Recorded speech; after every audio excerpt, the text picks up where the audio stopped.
कोटड़ी में सिंधियाना news network के reporter Hasnain Soomro मौजूब Sindhi अदबी संगत शाह कोटड़ी सगा शाह कोटड़ी और बज़्म ग़ालिब मलकानी की तरफ़ां सिंध के नामियारे लेखक उस्तादुल शोरा शाइर असगर सेताई की पहिरीं वरसी सिंध के बेहतरीन लेखक नावल निगार मोहम्मद यूसुफ जोए की सदारत में थी, जैमें मेहमान ख़ास अल्ताफ़ मलकानी, तुराब अली तुराब, गज़नफ़र सोलंकी, महबूब सिंधी, ज़ुल्फ़कार अली हालार, लकी उमरानी मेहमानन में शामिल हुआ।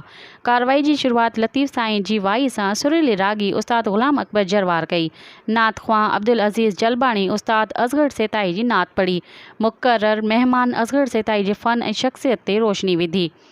मुदसर मदहोश सेताई पंहिंजे उस्ताद असगर की शायरी तरन्नुम ॿुधाए रुआड़ी छॾियो, जॾहिं त ज़ुल्फ़कार अली हालार, रोशन डीपर, हाकिम बबर ऐं लकी उमरानी असगर सेताई जे कयल अदबी ख़िदमतुनि ते रोशनी विधी।